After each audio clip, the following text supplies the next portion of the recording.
Welcome to Fishy Hour. I missed you guys. We're back. It's Monday.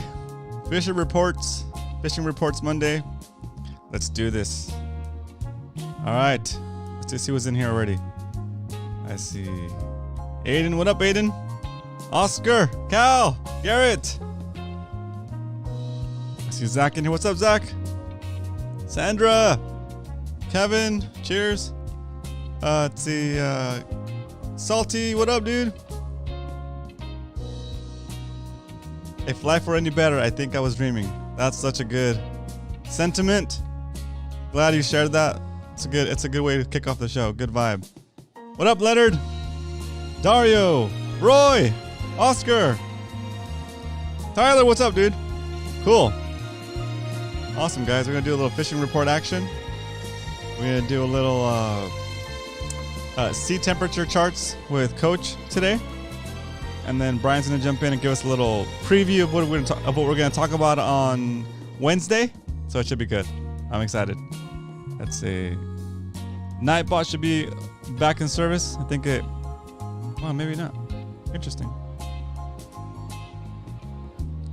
Let's go, Nightbot. Don't slack. What time did you end the session last night? Around 1 or 2 a.m. We're trying to figure out who to raid. If you guys don't know what Kevin's asking about, he's talking about the Twitch stream I did yesterday. So here I'll put the link for you here. Go to this website here, romancastro.com/Twitch. That'll take you to my Twitch account. That's where I'm doing the live streams from the kayak. So we did a live stream on Tuesday. And then if I have the time, if I'm able to get out, I'll do additional live streams from the kayak on Twitch. So it's a pretty cool platform. It's new to me, but it's interesting. There's a lot of cool ways to interact. Anyway, let's get back to this platform. So, okay, let's get started. For me, let's do the soda opening. Here we go. Yeah, Cal, I'm not sure if the Nightbot is operational for some reason. What's going on, Nightbot? Where are you at?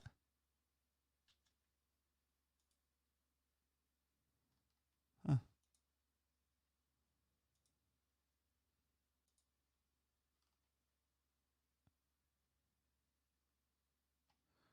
That's good. That's a good report, Garrett.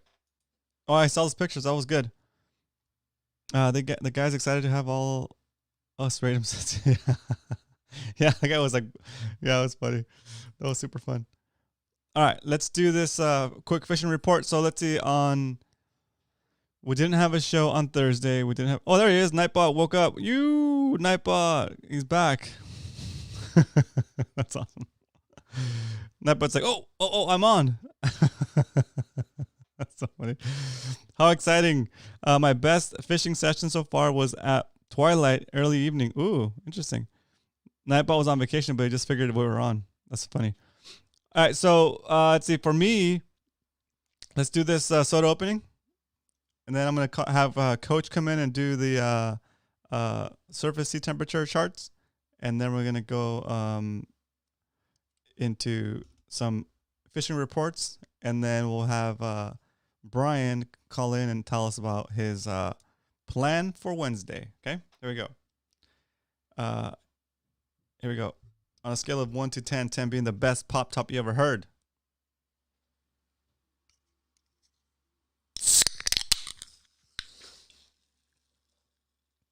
That was brutal. That was awesome. That was so loud.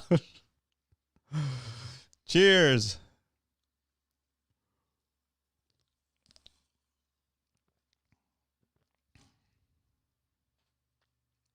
Oh, dang. Dan gave me a 9.999. Oh, 10. 8. 7. Best yet, 10. A 10. 9.7. Oh, 8.3. Dang, 9.00123. That's hilarious. Yeah. All right, guys. Oh, letter 9.9. 8. Love Prescott. There you go. Okay. I just took one small sip because it's aspartame, and I ran out of my Stevia drinks. So I just basically want to crack it open. I want to take one sip, but that's it on that one. I have a fizzy water on this one. Just like, what is it? What's it called? What's this one called? Yeah, SodaStream. SodaStream hashtag not sponsored. It's basically just water with like carbonation in it. And then I'll put a couple drops of sweetener, of stevia. And it almost tastes like soda. Spectrum. Sponsored by Spectrum. All right. Let's see. Get this queued up over here. Coach Werf, you want to give me a call? And we'll get you on here and we'll talk about SST and whatever that means. Because some of us don't even know what that means. I didn't know what that meant until now. So let's see. Coach can call in.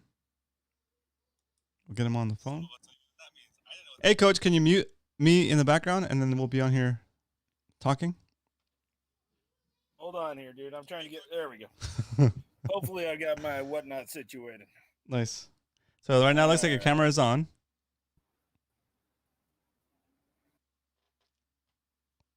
Sea surface temp. That's right. Bingo. Yay. Okay, I'm going to put you on full screen over here. Give me a second. All right, let's see what Coach has to share for us. Ooh, nice swipe. Okay, cool. Coach, can you X out that little bottom right box? Oh yeah, no problem. Cool. And then forget about the thing. No worries. All right, guys. I'm so not for those of you, like some people are. For those of you that don't know, we're talking with Coach Werf, WerfTV on YouTube. He's linked in our sidebar as contributors to the show. He's always got a lot of great information for us, and today we're going to cover sea surface temperature. So he's going to do a sea surface temp guide. He's going to talk about, well, I'll let you take it away, Coach. That was pretty much a good intro. I'll let you take it away, and then we got like about 10, 15 minutes. So, go for it. So basically, we're talking about sea surface temperature, also known as SST. There's a lot of different charts out there. Lots of different stuff you can look at. I really like Temp Break just because it shows you where all the banks are. So for anyone who's wondered where all these numbers I come up with when I'm making a report, if I talk about the 425-101 line, or I'm talking about the 81 spot, or a line off Tan or Cortez, these might not have real meaning to you. So I like tempbreak.com. Usually when you go there, the Southern California bite zone is what comes up first, and an 8-day composite of the SST. So let's see here. So we can scroll down to the SST 3-day. All right. So we can see, oops, where did I go? There I am. All right. So we can see here that the 8-day SST and the 3-day SST look very different. This water's a lot warmer. This line right here is probably cloud cover, so this is not a cloud-free SST. I'll be showing you one of those in just a minute. Can you explain to us what that means? What's the difference? So the cloud-free SST is a computer-generated model of what it thinks the ocean looks like, the actual sea surface temperature is like. So if you pay for a premium service, I don't want to plug too many people, but if you pay for one of the premium services, like I don't know, Fish Dope or the Fish Track Ulta, or there's a bunch of different services out there. It'll show SST on a cloud-free basis. Yep. This is compiled over actual SST. So if there's clouds, it won't read it. So if it's cloudy, that break can be not so useful. Here, we got a mass of warm water that's here, and there's probably some along the coast here too. This is probably a cloud line, not a line of the actual sea surface temperature. So that's reflecting some of the light back off the water, so the satellite can't get a good picture of what the water actually looks like. Got it. So this is this chart is getting produced from a satellite that's shooting some kind of ray or picking up some kind of reflection off the water. And if there's a cloud, it's basically watching infrared bounce from the sun. Oh, there you go. Cool. So if there's a cloud, it's going to cover some of that bounce. That's where you get that distinct line. But sometimes that line is because it's actually... But sometimes if you haven't had a lot of clouds, you can get a really good SST, even a 1-day SST composite is the SST over the course of 1 day. So we're going to go back to the 8-day just to make things a little simpler. So what's an 8-day? To the SST 8. So this is actual data interpolated over the course of 8 days. Cool. Got it. That's what this is. And keep in mind the scale's different here. You always have to watch the scale, and I'll kind of make that real dramatic to you in a minute, but Yep. always watch the scale over here to see how this moves. Like on the 3-day SST, it ended at 75, closer to 77. Yep. Again, here's our cloud line, or what I suspect to be the cloud line. This is all 73 to 75 degree water out here. Maybe some 76 and 77 degree water in parts. Where it's really warm, plenty warm enough to hold tuna, dorado, patty yellowtail, big jacks, bullet tuna, frigates, all that stuff. So if you look here, you kind of see one of the main areas the party boats have been working here along this edge of San Clemente. There's the 81 and the 381. So this area has been coughing up a lot of bigger tuna. And then along the backside have been lots and lots of yellowtail. So lots of warm water present around Clem right now. And if you look, there's actually been a lot of boats that instead of going south, and I'll talk about that in a minute, have been heading out towards the Tanner and Cortez Bank. The reason it says Bishop Rock is there is a part of the Cortez Bank that sticks above water at certain tides if the water's flat. Yep. So it's not technically an island because it has no land above the mean. Oh, the medium water. Yeah, that makes sense. Yep. Yeah. So it's not technically an island, but there is a rock that sticks out, and it's called Bishop Rock. That's how shallow the Cortez Bank is. It is an absolute magical place if you ever have the chance to fish there for giant sheephead, huge lobster, yellowtail or year-round around the thing pretty much. There's been a really good tuna and yellowtail bite here, and you can see we have nice warm water that's meeting nice cooler water here. So that difference, the pelagic fish will hone in on the difference between cool and warm water because they can cross the barrier much easier than a bait fish can. Oh, interesting. So they regulate their temperature much more readily than a bait fish can. So the bait fish tend to stack on temperature breaks, hence the temp break in tempbreak.com. Yep. And they'll pile up on those temperature differences because the bait has a harder time navigating those areas. MU neighbor, really? Anyway, never fails. So anyways, so if you look down here, so here's the Coronado Islands, and you can tell there's lots of warm water there. There's lots of swirls of cooler water. Looks like we have that same line of cloud cover coming down here. But if you look, there's lots of warm water here. Here's the 302 and 226. Down here is that 371, 425, 101 line that I've talked about the last 2 weeks. It's right here. Yep. And actually, you can click on these and get coordinates, and you can, if you scroll up here, there's a little fishy. There's a little fishy up here. Oh, yeah. And it says, my home is Point Loma, drag me anywhere. And it will tell you the exact coordinates of wherever you drag it. Oh, that's cool. So if you wanted to go ahead. Yeah, so if you want to pinpoint a break you're seeing, you can drag this bad boy down. I have a Chromebook. I have no idea how to do this, but you can drag this bad boy down here. And, let's say you wanted to look at this thing below the hidden reef here. You could drag it and you could make a line you could troll. Oh, so you can do your whole path. Yes, if you want to, you can get a set of waypoints, get into your stuff, and then you'd be able to know what line you're going to troll, where you're going to go out and hunt. That's awesome. So in continuing with the fishing report theme here. So if you look down here along the beach, down by Ensenada, this is the area where all those boats that you see on the longer than overnight boats have been getting into those patty Dorado and patty Yellowtail. They've all been tight to the beach down there. And that is actually a thing where patties will line up along the curvature of the beach. I've mentioned this before briefly, I think. Fishy Hour, I've gone into it a little more on Discord, but that is a thing where the patties will line up with the curvature offshore. And you'll be able to hunt those patties, and sometimes they'll be holding good amounts of patty Yellowtail, Dorado, stuff like that. The magical patties. They have everything. Patty. Yeah. But a lot of the day and a half boats from San Diego and points north have been working the Tanner and Cortez Bank because fish are bigger and yellowtail have been biting good. And of course, the bottom fish are always on the chew for guys who get bored. There's actually a lot more variety available right now at Tanner and Cortez than there is down along the beach, but it's a very different style of fishing. So That's cool. Nice. so take that for what you like. But this isn't the only resource. I mean, Temp Break is awesome, and Temp Break has another feature that is fantastic, and that is it has a chloro chart. So Okay. we'll look at the chloro 3-day. Perfect. So chloro is short for chlorophyll. Cool. And this is the microscopic plants that are in the water that reflect light. That's basically what this measures. And that's where most of the oxygen in the world comes from, right? Yes, that's by far the largest source of oxygen on the planet is phytoplankton in the ocean. Yep. But for our purposes, when we're looking at game fish, the darker green this water is, like say around San Nick and the potato up here.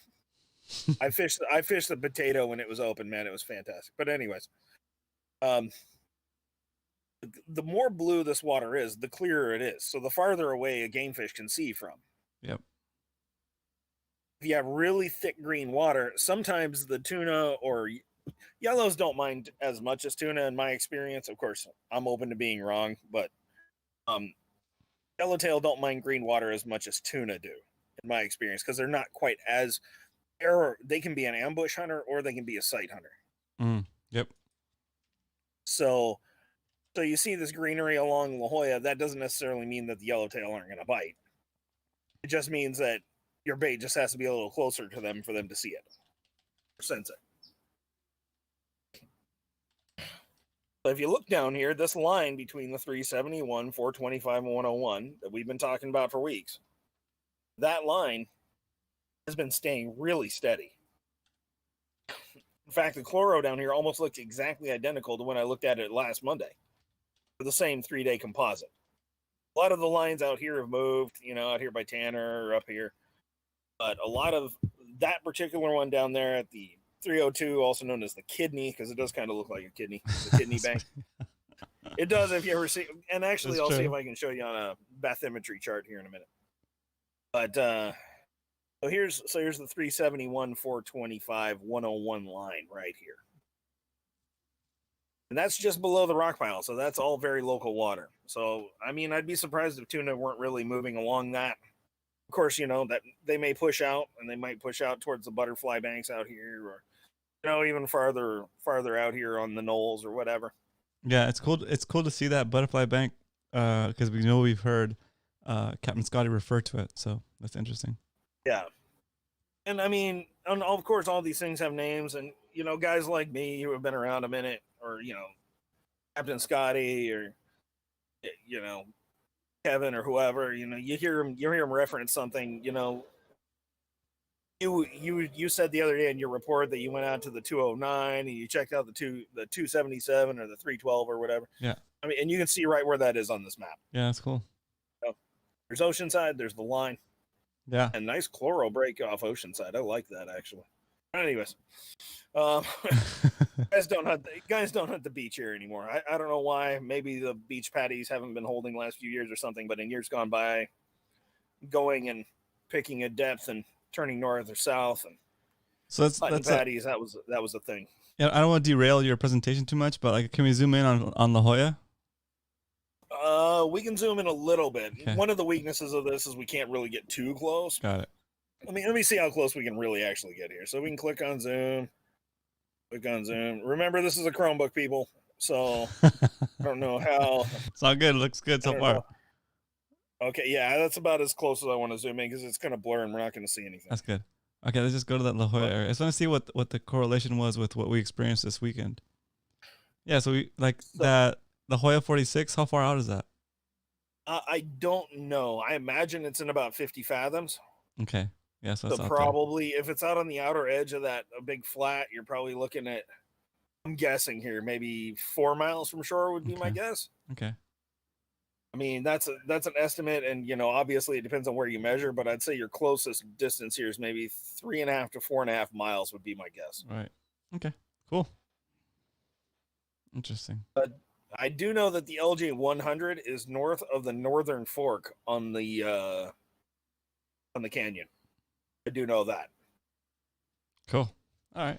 There's no bathymetry on this one, but I didn't want to get too many windows open. No, we're good. We're good. Get into that too much. Yeah. Okay, cool. Let's keep it going. But again, you know, you can't really see here off the Mission Beach jetties, only because this has probably been socked in with fog for however many days. But typically, you see this around the opening of harbors, so you have really nutrient-rich water. Oh, so the chlorophyll is extra thick in those areas. Yeah, got it. It's easy for them to reproduce, and they trap lots of heat along the surface. You can read crazy temperatures in places where the water's super green. Yeah. So if you guys see like a big temperature fluctuation in between like really green water and cleaner water, that can be an indication of where the game fish are too. Okay. Interesting. Man, that's awesome. So based on this chart, if you had a helicopter that could drop your boat anywhere, where would you fish? Probably out here between the 421 and the San Salvador Null. Nice. I mean, that's what, 60 miles maybe? It's not even that bad. 60, 70 miles would be my guess. There's the upper finger. Upper hidden. So yeah, it's about 60, 65 miles away. Yeah, this is where I would look. If I was just going to go, let me see if I can zero in on some sort of SST for this. Cool. So let's go back to, and just for you guys that are watching, all these websites are free. They're open websites. You don't have to pay to get these charts. Just go tempbreak.com. And then tempbreak.com. And we're gonna see other stuff. But I just want to basically show you guys. I wanted Coach to show you guys how he actually uses them to figure out and maybe make predictions on what the bite's gonna be like. So if you want to zoom it out, Coach, that's fine. So there we are. So we're looking at the same area we were just looking at. There's the hot water there between the 230 and the 43 spot. This is where I'd be looking here. San Clemente buoy, butterfly, San Salvador Knoll. That's where I would look if it were me. But this water might be really hot. You might have to go a little farther to the West Butterfly or out here into the no man's land somewhere. But I mean, if I could just say, yeah, that's the spot I would work. That's awesome. Absolutely. So let me go to, of all the things your government does, the NOAA is one of the most important things if you're a pelagic fisherman. So this is the OSPO charts. Okay. This is 5 kilometer SST analysis. And you kind of have to have some idea what you're looking at to really make use of these charts. Let's look at the chart for dummies first here.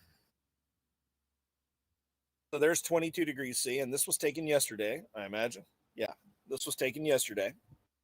This is interpolation by satellite. So again, this is a cloud-free SST, but probably a little more accurate than most. So what are we seeing here? So there's the California coastline and the Southern California bight. That little thing there is Catalina. There's San Clemente Island. Perfect. Donados. This down here is Guadalupe. Yep.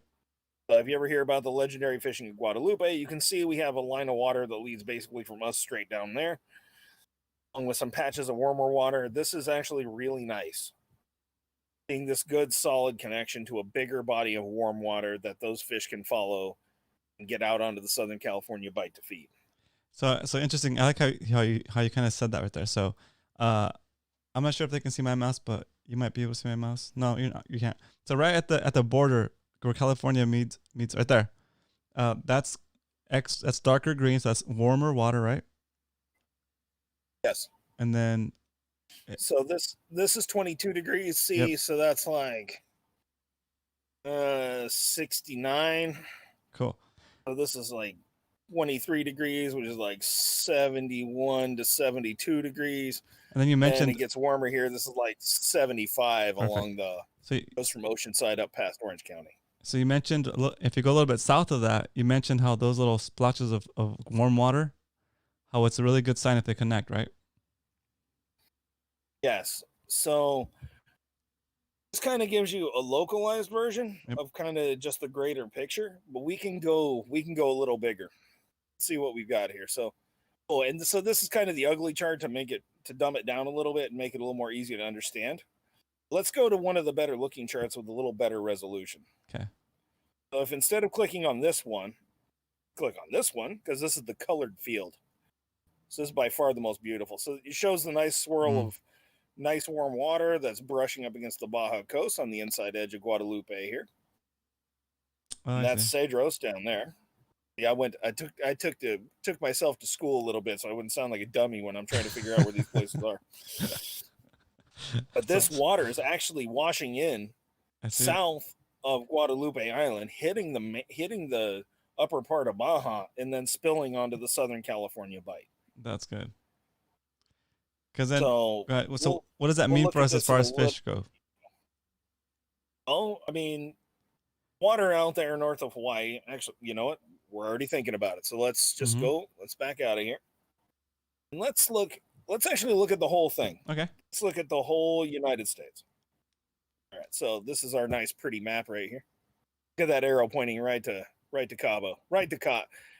Why is the fishing so good in Cabo San Lucas? Let me wonder. But anyways. So this is on a different scale. Okay. Yep. You have to remember, down here on the right, the red water is now 32.9 degrees centigrade, which is like 85. Wow. 86. So you might have some 85, 86, maybe 87 degree water here in the Gulf of Mexico. Same story here in the Mar de Cortez. There's Isla de Angel de la Garda, which I fished a bunch, but I couldn't identify it on the map the last time when I was with Captain Dan. Then here's Isla Tiburon. Nice. I want to go there. Here's Guadalupe. Here's Cedros. There's the Channel Islands. There's Clem, Cat, Nick, Anacapa, Rosa, and the rest of the herd are up here. You can see where this water that's actually coming in to the middle of Baja is like spilling out and pushing up against the colder water to the north as it heads northward. So all of these game fish that are in this water, swordfish, marlin, I mean, not really in this, maybe not in this water, but maybe farther down in here, wahoo or sierras or whatever. Yep. All of that's getting pushed up against Baja, and they're moving with the water that has their preferred type of water temperatures. Okay, that makes sense. They are so that kind of answers the Zach's questions. How does the temp chart affect how you fish and where you fish? So basically, Zach, for us, we're mostly fishing on kayaks, so this wouldn't affect us so much. But if you're fishing on a boat, you're out there charging looking for patties and that kind of stuff. This is where you would want to focus on, because you want the fish that are going to be in that. Like, fish are really particular about the temperature of water they like. So depending on how that current's getting pushed around, in this case, like Coach just said, that warm water, that yellow water spading up into the north and coming up once it hits Baja. So that's going to bring whatever fish like to live in that temperature. Okay. So that's what he's saying, that like, you see that where that yellow is, where between the orange and the green, how all that points down to what's the point? What's the bottom of the, right there? There's the arrow that points to Cabo San Lucas right there. So that's why Cabo has such good fishing, because all the fish that we like to target like to live in that temperature range. So wherever that temperature range is, that's when it gets really warm. Like maybe was it like 5 years ago, Coach, where we had wahoo here, like off the islands. We had wahoo and guys were catching black skipjacks on the beach. Guys were catching tuna on the beach, dude. Yeah, that was crazy. Yeah, that was awesome. But yeah, that was because all that warm water came up. A bunch of guys that caught black skipjacks from the Imperial Beach Pier. Yeah. Oh, there you go. So then if it ever got like that again, then yeah, we would definitely be seeing that kind of stuff like on the kayak. So basically, the higher north that warm water goes, the better the different kind of fish would be available to us. So that's super cool. The only drawback with that is it would kill the kelp, because it'd just be too warm. It will, but then that will force all the calicos down in 10 feet of water where you can find them. That's true. You didn't hear that from me.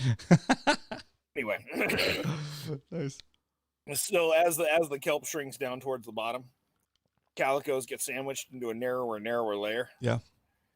So sometimes when the water's really warm, you can absolutely lay a beat down to big calico bass, because they're all in a 5-foot layer of water where you'd have to be hunting them through the kelp stringers otherwise.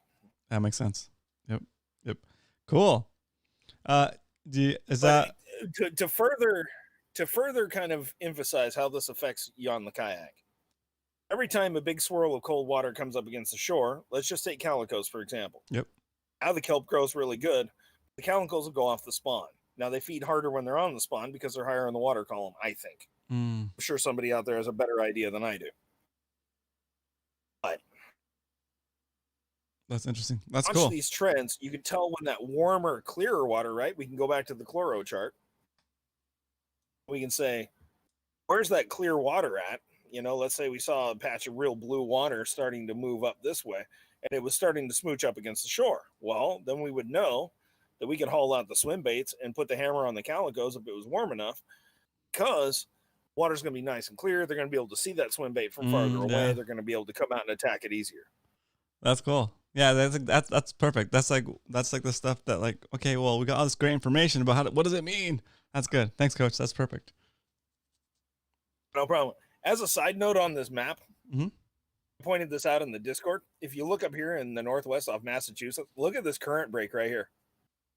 Look at that thing.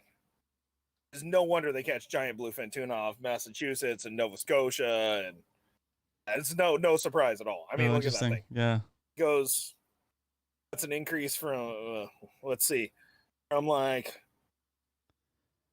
Do you know why the fish? In some of the bluer areas, it'd be like. Do you know why the fish like to be in that zone? Yeah, of course. Tons of bait up here in the cooler side. They take advantage on the warmer side. Warmer side pushes onto the cooler side, and then they can just smack the crap out of the bait. That's awesome. Look, look, this is the same. Yeah. This is the same temperature water. Yeah. You see off Cabo. Look at that. Yep. Similar style of temp break. Yep. But it's more. But it's more distinct over there on the East Coast. Sure. Yeah. The line's a lot skinnier. Yeah. Exactly. So it'll focus them into a smaller area even yet. Yeah. That's cool. It's almost like they're trapped by that temperature range. Interesting. Oh, if the bait can't make it across the break and they can, they're going to focus right along that line, and they're going to hammer the crud out of them. Yeah. That's pretty cool. It's crazy how simple it is. Like once you see it, it just like seems like such a mystery. Yeah, but I mean, all right. So let's go. So here's our arrow pointing to Cabo, right?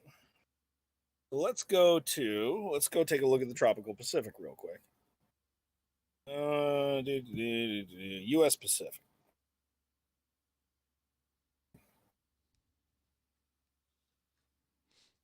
There's our line. You can see it putting pressure on this water right here. This water right here is moving up past Guadalupe and Cedros. It's pushing right onto the Southern California bight. Here's the tropical Pacific. I know it's here somewhere, dang it. Oh, here we go.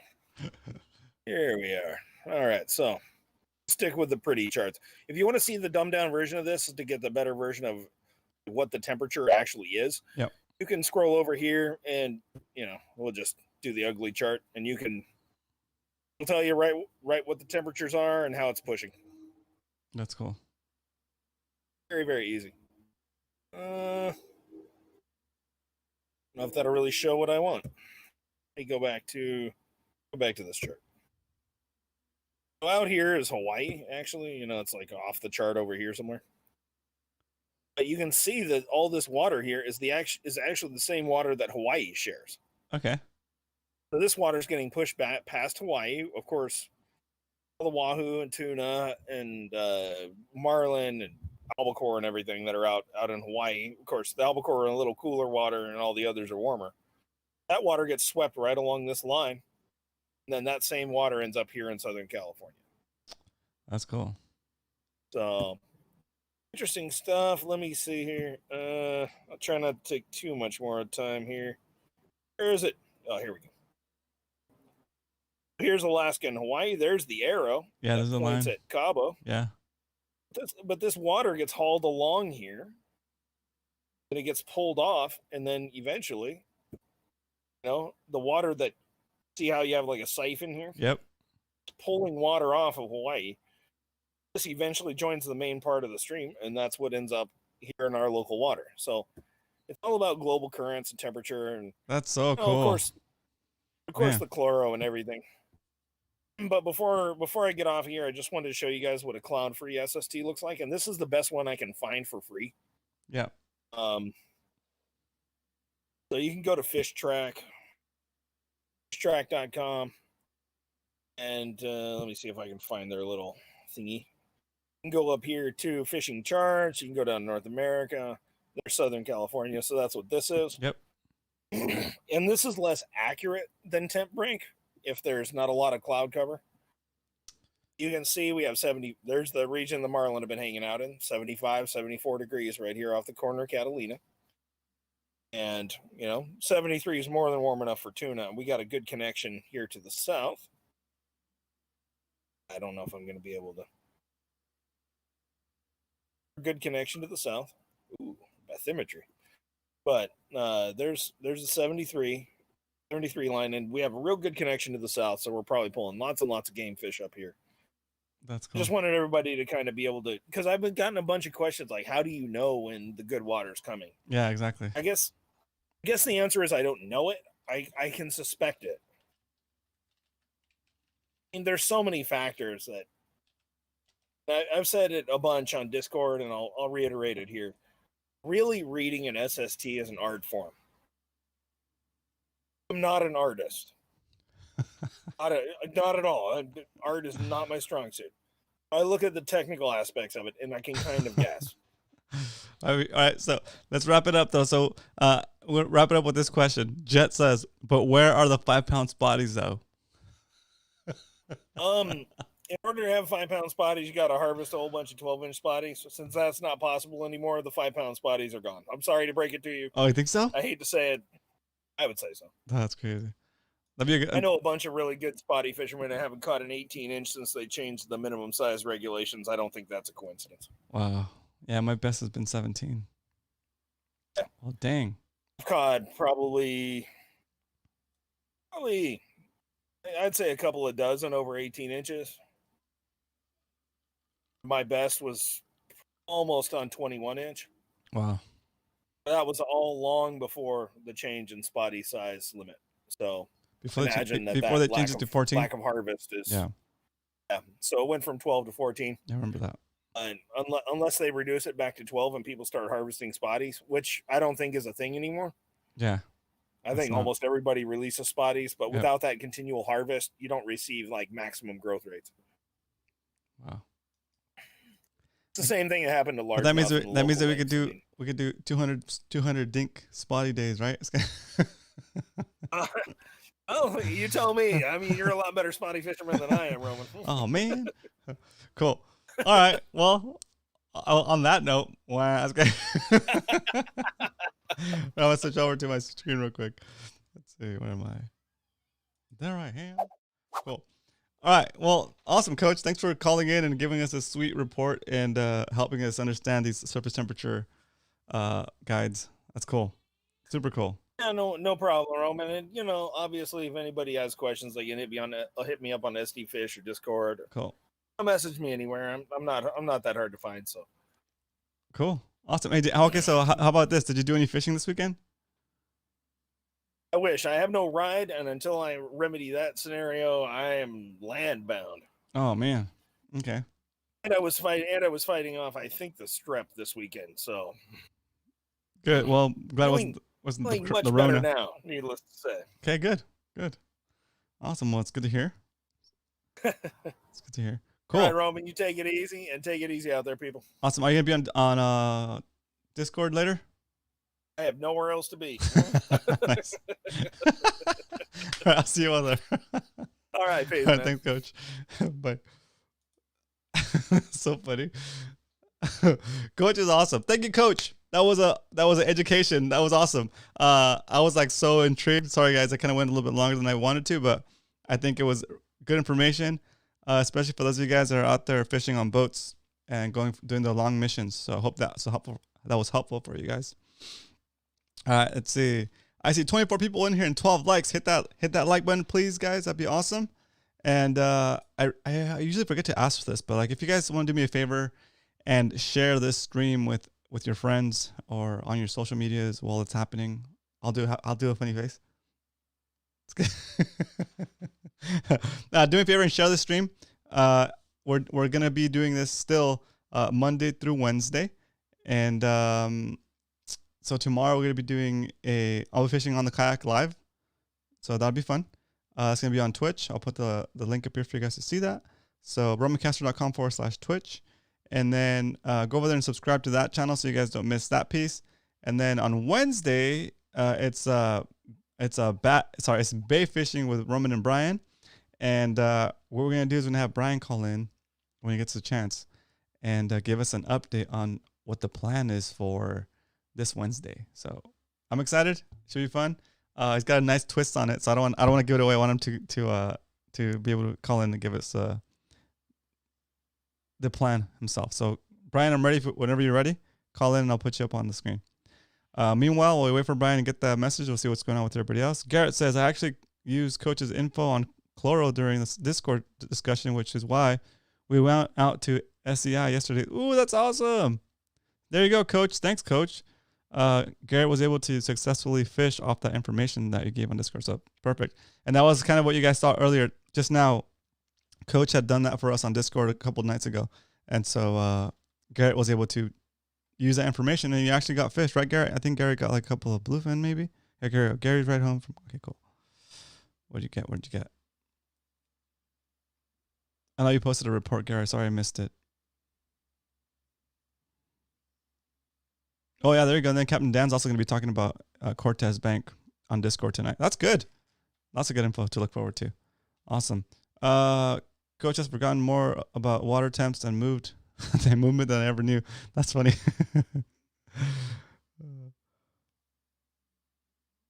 Oh, yep, he did. He got yellowtail. Cool. Nice. That's good. All right, so while we're waiting for Brian, hey, Brian, call in when you're ready on Skype, and I'll pipe you in, and we'll talk about Wednesday. Meanwhile, for me, I know most of us went to La Jolla on Saturday. That was fun. It was actually a really nice day.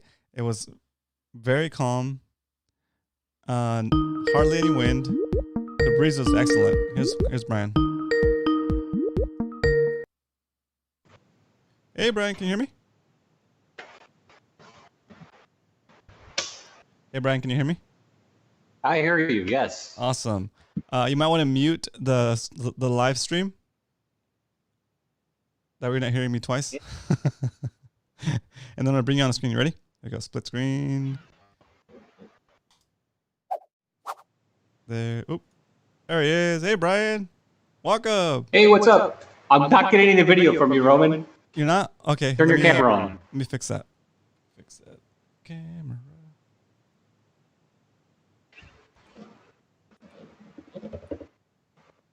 How's that? Nope. What's that? Nope. Well, just know that I'm smiling, and let me see if Maybe something on mine. I'm getting your feed. Looks great. Okay, cool. Just keep it that way for a second. It'll be quick. We'll have to awesome. Troubleshoot it for next time. I think it might be OBS wanting to have both cameras, so it can't use it. So the Skype can't use it, but we'll fix it for next time. Oh, you know what it is? I think it's Discord has that camera. Let me kill Discord. Switch that off. Yeah. Quit Discord. Because. How about now? Nope. That's okay. Let's just go with it. Cool. We're troubleshooting, guys, so we can streamline Wednesday, hopefully. Yeah, I'm losing frames for sure. It doesn't look as good as it did before. Call me back. Okay. Okay. All right. Go back to main screen over here. Okay, I just killed my Discord. Yeah, guys, we're kind of using this as an opportunity to also troubleshoot this session, because last time we had the whole pixelation issue on Brian's view, and then after the show we hung up and called back and it worked just fine. So let's see if this helps. All right. There he is. Okay, there you are. You look. Yeah, it doesn't look as clear as it did earlier. That's weird. But it's better than last time though. Okay, let's see. Split screen. There you go. Yeah, it looks better. Yeah, it does look better. All right. Okay, cool. What's up, guys? All right, so let's Man, talk about Wednesday. Roman, this show, man, the production is going up. We got Coach on there sharing secrets. It's like I'm watching like a network news program all of a sudden. We've got all this production going now, man. This show, you're raising the bar, man. There's not many shows that are out there that are this high production value. I think It's good. I think the little bit of extra time from not doing it on Wednesday, so not doing it on Thursday and Friday, that little bit of extra time, it's giving me a little bit more time to like actually prepare more. So it's weird, right? Like I don't know. Yeah. I think it's gonna help. So good stuff, good times. I'm gonna put you on the production level, man. It's awesome. Awesome. I'm gonna put you on full screen, and then you can give us a little quick teaser on what we're doing on Wednesday. Does that work? Okay, guys. Yeah, awesome. Okay, ready. Let's go.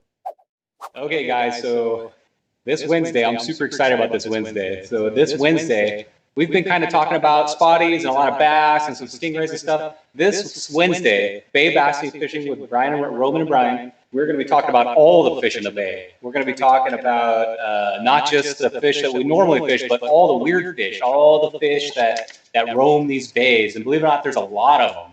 And we're not only going to talk about those fish, but we're going to also talk about how to target each individual one. So we're going to take each fish in this bay, and me and Roman are going to break down how to target each individual one. And we're going to talk about tons of gear. Yeah. I mean, we're going to talk about lots of gear. So call your neighbors, talk to your cousins, get your friends on here. That's so true. If you want to learn how to catch fish in the bay this Wednesday on artificial lures, this Wednesday, we're going to break it down fish per fish. That's awesome. And we're gonna try to cover everything from so top water to mid water column, the bottom fish, the fish in rocks, the fish on structures, everything. That's perfect. I think all you had to do was show the boxes, the crates of gear. Like, we're in. We're going to show setups. We're going to show lures. We're going to try to break down how to fish those lures for that specific fish. And guys, me and Roman don't know everything. So I want you guys to give the info on each species. So if we're talking about a Corvina, we want to hear your input and what you do to catch that species. So we're going to break down fish for fish, how Roman fishes them, how I fish them, and how you guys fish them. So. Yeah, and what we'll do on Wednesday, guys, we'll be able to have the phone up. So if you want to call in and give your 2 cents on a specific species. But the only thing is, since we're covering a ton of species, those calls have to be pretty quick. So like 2-3 minutes long max. And then you can just do your tip for that species if we're running a blank. So cool. We're running an hour and a half now, so we're going to be able to break down. Hopefully we can spend 5 minutes or so on each species and talking about them. And maybe we'll talk about what makes them a legal fish, how many we can keep. You know, we're going to dive into these fish that are in the bay. Perfect. Some weird ones maybe you guys haven't even caught. Exactly. And then also, like Brian just mentioned, we are doing an hour and a half on Wednesday. So as a little bit of a extra long show, because we did cut down 2 hours. So we're going to give you guys at least half of that hour back. And depending on Tuesdays, I usually go over the hour easily. So, but again, it's not as highly produced because I'm on the kayak. But it's still, I think it's pretty entertaining. And you can always feel free to ask questions. I got a different phone now, so I can watch the chat while you guys, I don't have to be like right up against the screen too, and I won't miss your conversation. So it's pretty easy to interact at this point. Richie Rich, what's up, dude? Welcome. Can't wait to talk about Bonito. There you go. Yeah, Bonito. If you guys if you guys want to chime in with like what fish specifically you guys are most curious about, that'll give us a good idea of what to be prepared for.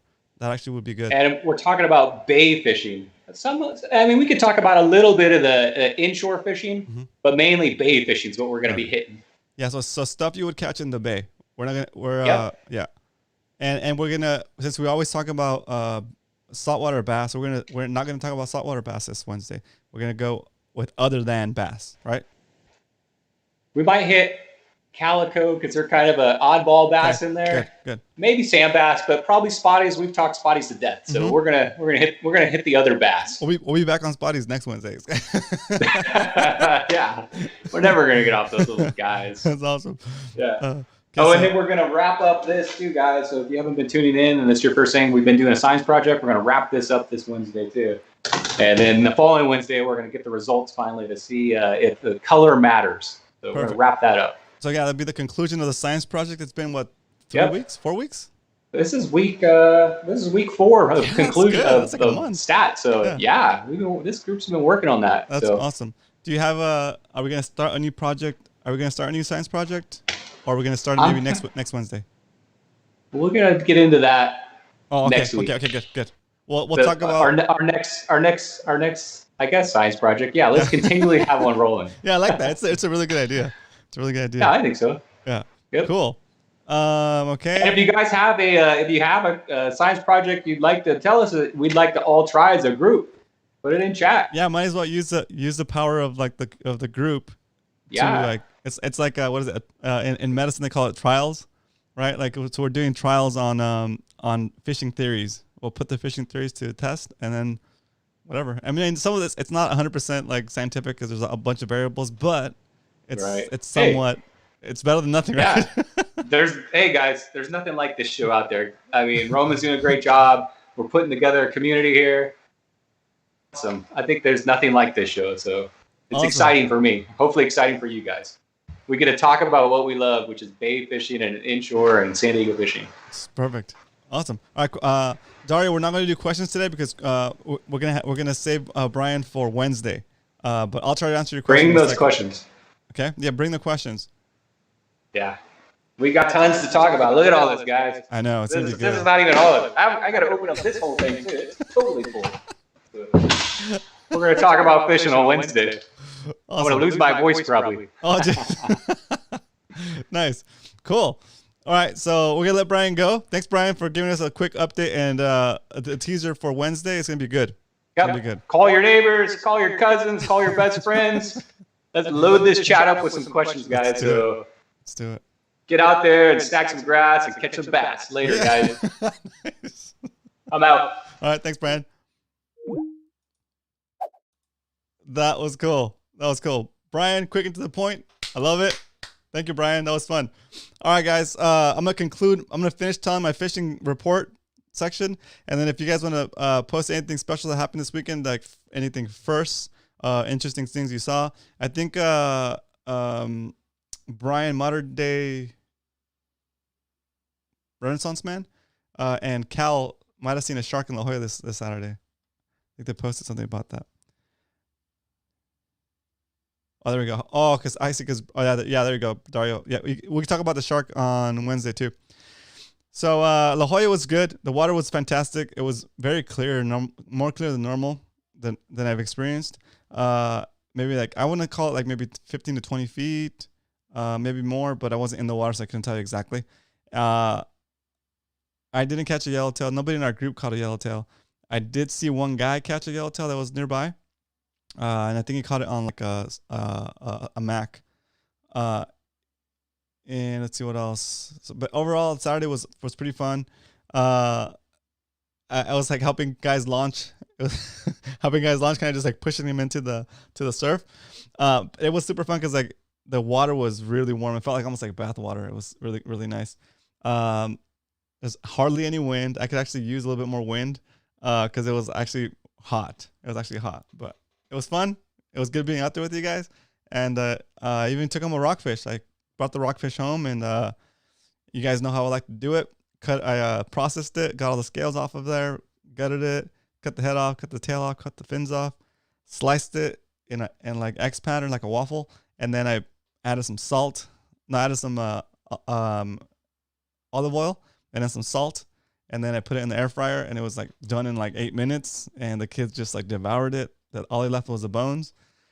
It was great. They're super stoked. I came through. They had me. They told me the night before that if I went fishing to come home with the rockfish. So that was my mission. I would have liked to catch a yellowtail, but I don't think I was.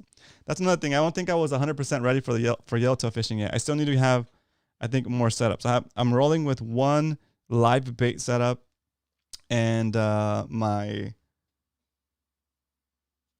swim bait rod with my A-rig setup.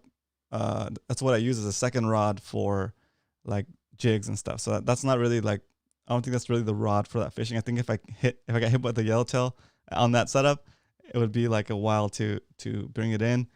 And also that day I saw some guy I heard some guy on the radio just like getting destroyed by a sea lion or a sea lion took his fish basically. He had caught a fish, a yellowtail, and the sea lion just like took it from him. That sucks. It's the worst feeling. But yeah, cool. So yeah, I'm excited. Cal hung in there. He was having issues getting out, but he toughed it out, and now he wants to go back again. So yeah, it's a fun experience to be out there for sure. Dario went out also. He said, I love La Jolla too. It had some starry. Oh, there you go, starry rockfish for dinner. Awesome. Yeah, he was mad. Yeah, that guy was so mad. But yeah. So I guess the reason to bring up that story about the guy who got the yellowtail taken from him by the sea lion is you want to have the right gear so that you're not spending too much time fighting a fish like that, because those fish are big. You want to be able to bring him in as quickly as possible, secure it, get it on the deck, put it on the game clip, and get it away from those sea dogs as soon as possible. So anyway, so I'm looking at getting another.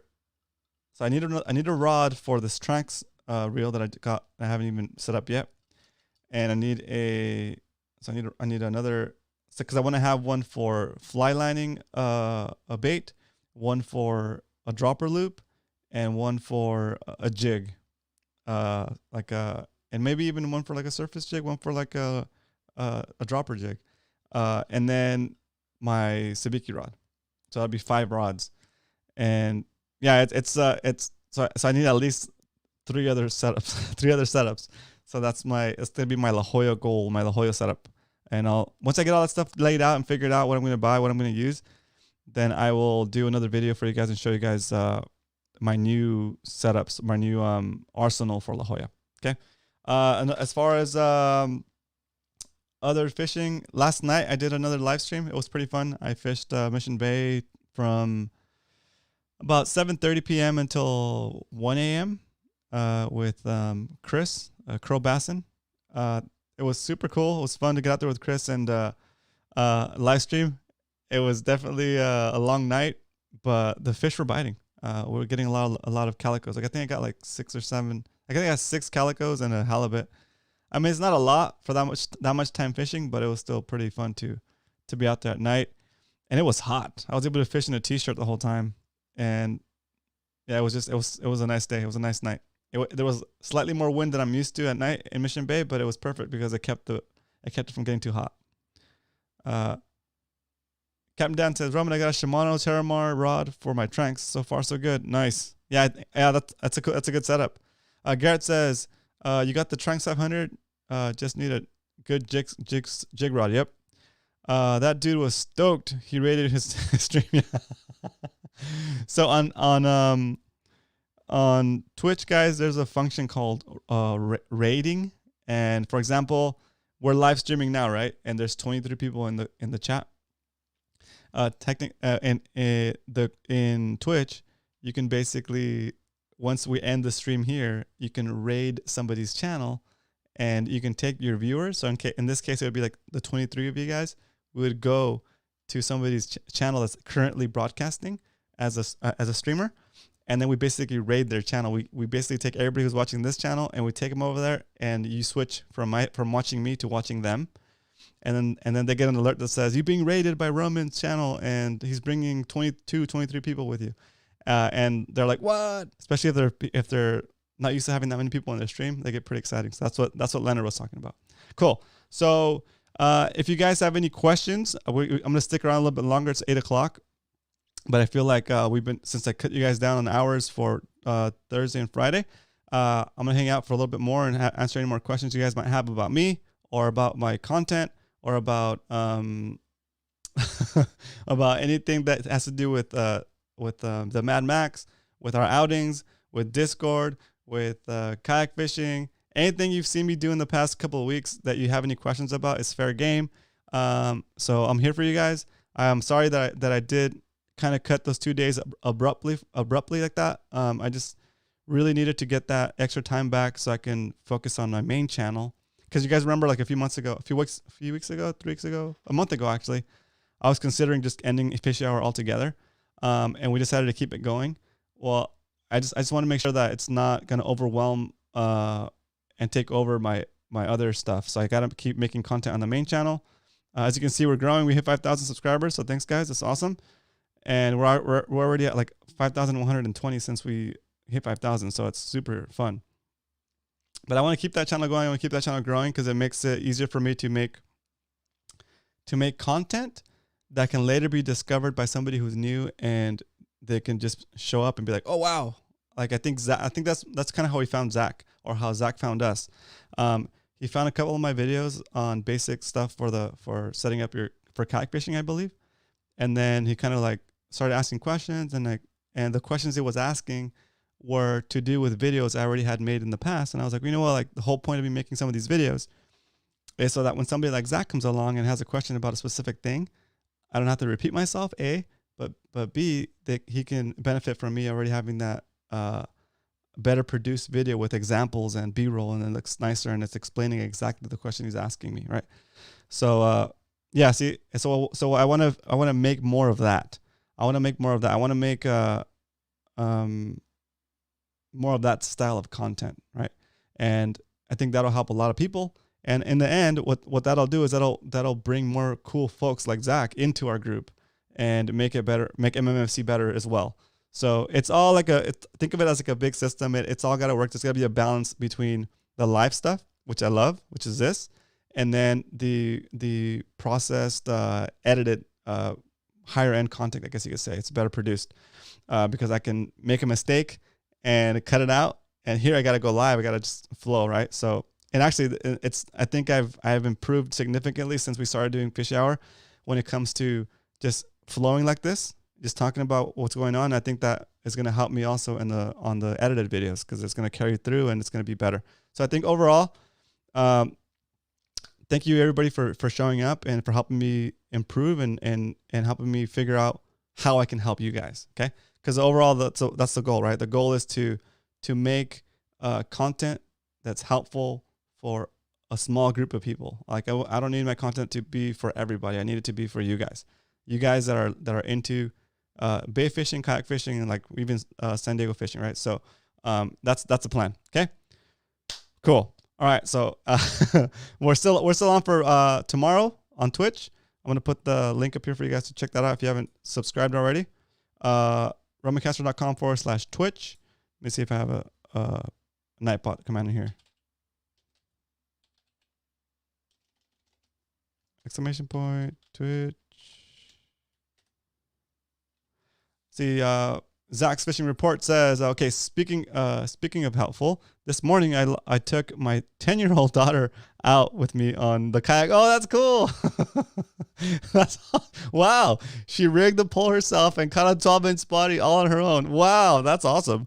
I'm so dang proud, and I was able to help her because of y'all. Oh, that's so cool. Yeah, see, like that, those stories to me are like, wow. It's like, okay, so I mean, you can't plan for that kind of stuff, right? But when you hear it, it's like amazing, and like in a way, all of you guys helped Zach to have like such a cool experience with his daughter, because he didn't learn everything he knows about fishing from just watching my stuff. He learned a lot. I'm sure he learned some stuff from you guys when we're out there fishing on Saturdays. Like even if to you it seems like like if he's on comms, right? He's asking the question.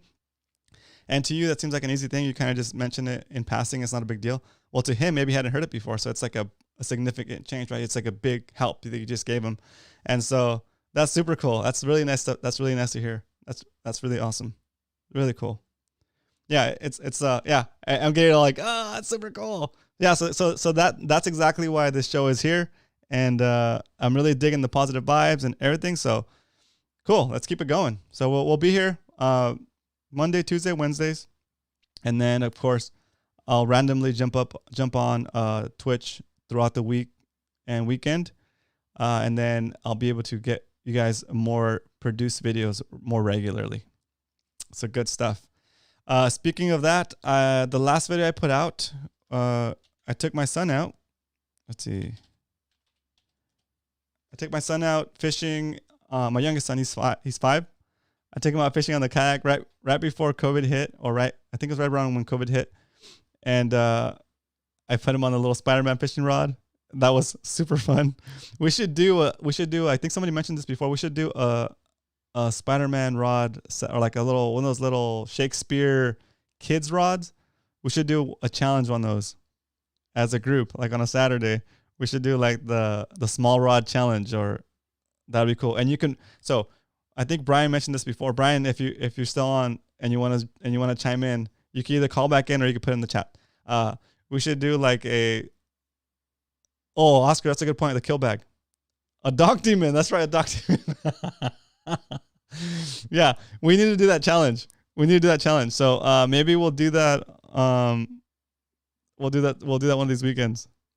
Roy says I'm down as long as I'm off. Perfect. Okay, cool. I got a dock. I got a dock demon. I want to say I'm in on the small rod challenge. Okay. Short Pounders SD Fish does a tiny rod tournament every year. Oh, that's cool. Cal, I think I saw Kevin in here earlier. Is Kevin still here? If Kevin's still here, maybe you want to give us a call and give us an update on Short Pounders. Anything we need to know, what the status of that might be. Do you know if it's still happening? Is the tournament still active? Maybe Salty will know. I'll wait for you guys to get that.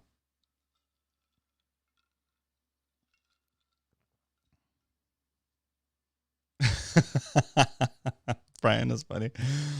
Your kayak setup videos have been so useful for someone just getting into it. Cool. Thanks, Dario. I appreciate that. Dario, on that note, if you have any questions about the video itself when you're watching it, that's something that was confusing, or an idea for something that would also be just as helpful, let me know, dude. I would love to make a video like that. Captain Dan says, the fishing industry does a small rod tourney with the people, with the Popil mini rods. Big fun. Cool. Short Pounders is still active. Great. Season just ended. Okay, cool. So Salty, did you what's your status? New season starts. Okay, 9/5/20. Okay, cool. There you go. Thanks, Salty. That's kind of what I was hoping I would get, is the updated schedule or the info for the next season. If you guys are interested in checking out Short Pounders, I would go to sdfish.com and look in the Bay Fishing sub forum and look for DJ Thrills. That's Kevin's name on there. Also Worthless. That's actually Coach Werf, and I don't want to say he owns that forum, but he's on there. He'll reply to you on every post. He's like, I think he has like the top rank on like comments and stuff. So yeah, he'll be in there. He's super helpful. And if you get lost trying to find Kevin's DJ Thrills Short Pounders forum, he'll help you find it. Okay, cool. Can we change the line from the small rod challenge? Yes. So first we have to figure out, are we doing a dock demon or are we doing the little Shakespeare Spider-Man rod, or the little Shakespeare rods, like they're like Barbie, My Little Pony, Superman, Spider-Man. Should we do either or? Yeah, small rod challenge with braided line. Yeah. I will donate some prizes. There we go. All right, we're going to do small rod challenge. Maybe this Saturday. Maybe this Saturday we'll do small rod challenge. And we'll do it in San Diego Bay. And I'm not sure, Roy. So what we'll do is, okay, so now that we know we're going to do this, I'm going to put it up on the Facebook group, okay? I'm going to put it up in the Facebook group, so Mad Max Fishing Club, and that's going to be, I'm going to have the rod specifically, and then you can modify it in any way you want, okay? Is that fair? So that means that you can put whatever line you want. You can put whatever lure you want.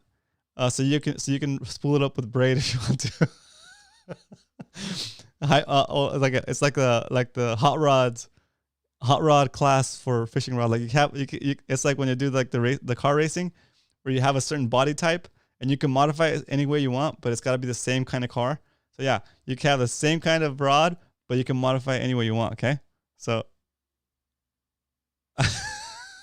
Roy says, "Dang, I have to work." Max rod length, my size maybe. Okay, cool. Congrats on the second and third, Salty Dangler. Nice, dude. Can you extend it? No, you cannot extend it. Original reel 2? Yes, original reel. At Walmart, there are different Disney character rods. Why don't we do teams for each Disney character? That's too complicated, 2 gigs. That's too complicated. Does it have to be a rod and reel to stay the same? Yeah, the rod and reel has to stay the same.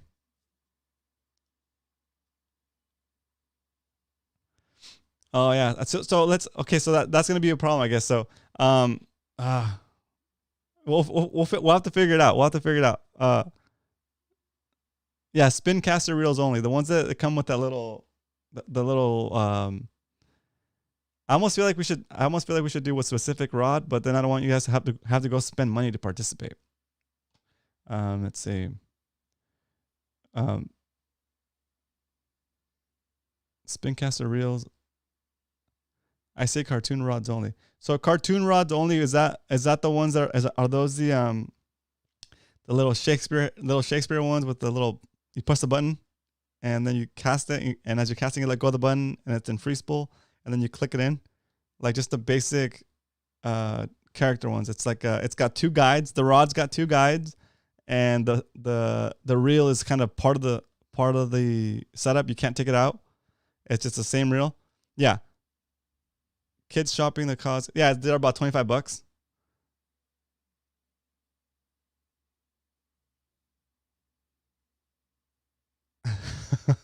Yeah, the dock demon that with the spinner, that's not allowed. It's gotta be a cheap rod.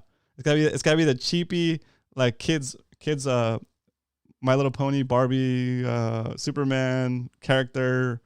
It's a Shakespeare rod. It's got a built-in little reel, and it's all enclosed, and it's got like 2 guides, I think. Okay, so give me a second. I'm gonna go grab one. I'm gonna show you so you can know which rod to get. Okay, and then once you have that rod, you can put whatever line you want on it. Okay, that'll be the deal. You put whatever line you want on that rod. That way, we're all kind of like on the same playing field, but you can do whatever setup on that core. Is that cool? Winner takes all the rods. Yeah, winner takes all the rods. That's hilarious. Yeah, Oscar says you got to buy one. Then. Yeah. But anyway, so I have 2, because one for each of my kids I don't really use. 8-pound mono. 80-pound mono sounds appropriate. That's funny. No, I want to do 80-pound mono. I want to do braid, dude. That way you can put more of it on there. Find a charity to donate afterwards. Yep. My Little Pony with 65-pound J braid. Yeah. Oh, that's hilarious. Anyway, I'll leave it up to you guys. We'll do Brian, if you want to do prizes, let's do a prize for people that go and get the actual rod and mod it up, and then we'll do one prize for and we'll figure out the cost, and I'll pitch in on that. And we can do a prize for people that didn't want to get a rod and just want to fish with us. Okay, so that'll be for Saturday. We'll actually fish for prizes. Okay, so one category is the kids rod category, and then the other category is gonna be like any rod or any setup. That way, if you don't want to go spend the extra money on the Hello Kitty stuff and you want to fish with us anyway, you can still come out and fish with us. Okay, that way everybody's cool. Does that work? Yeah, saltwater and those cheap bait casters is trouble. I know. That's part of the fun. Exactly. All the reels will be broken at the end of the day. Oh, the one your kid was using looked like really smooth. Yeah, that thing was beat down. That's what I'm gonna use it, but I'm gonna spool it up with braid instead of mono. Maybe like 10-pound braid or something. Cool. All right, that'll be the plan for Saturday. I'll post it up and I'll put the rules. So we'll have 2 categories. We'll have the the small rods category and the normal setup category. And you can win both categories if you fish both categories. Okay. So you said to keep track on it on our system. Keep track of what fish you caught on the small rod. And then if you feel like you're going to win the category with your small rod, you can shift over to your standard setup and try to win the second category. Okay. Cool. All right, guys. I'm gonna send you guys over to. Let's see if this works. Go watch. Can I participate here in OC via Discord? Of course. 2 geeks. Of course. That'd be awesome. Of course, you can participate via Discord. So we'll be on Discord, and then you guys kind of tell us what you're doing and then what you caught it on. So yeah, it's exactly. That's like one of the cool parts about Discord. Cool. Okay, so there's a video. Do me a favor, guys. Go watch that video, even if you've watched it already. Turn it on, play it in the background. I'm trying to get that video to rank and to basically give it more prominence within the search engine. So I would appreciate that view. Other than that, we'll start wrapping up the show. I'll be live tomorrow from the kayak on Twitch. So romancastro.com/Twitch. Head on over there, give me a follow. A follow doesn't cost anything. A follow is free, and you'll be notified when I go live. Probably gonna start fishing tomorrow, like around 7 or 6, maybe 6 actually, because I want to get a little bit of sunlight. And then we'll be fishing. I think tomorrow I'm gonna do San Diego Bay. I've done Mission Bay the past 2 nights, so San Diego Bay it is. And nobody's reached out to me to fish tomorrow. So if any of you guys do, like one guy wants to come out and fish on tomorrow, let me know. And then we'll be out there fishing. Come hang out. I'll be targeting spotties like usual. I love catching spotties. But there's always a chance I might decide to take some bait and see what soak something while I'm trying to catch spotties. Ooh, 2 Geeks is going on a daily double tomorrow. I'll let you guys know how it goes. Oh, awesome. Perfect. Cool. All right, guys. I hope you guys enjoyed the show. I'll see you guys tomorrow on Twitch. If you have any questions for me or Brian, have them ready for Wednesday. It's gonna be fun. It's gonna be a blast. I think we're so blessed to have so much variety in the bays. It's like you don't know what you're gonna catch, and that's a lot of the fun of catching a fish is like, okay, what is this? And you can almost tell what it is by the way it fights. And sometimes you catch something and it just fights weird, and you're like, what is that? So anyway, good stuff. All right, guys, thanks for watching. I will see you guys tomorrow on Twitch. And right now, you guys can go check out this video that I just put up. Have a good one. Good night, guys. Thanks for watching.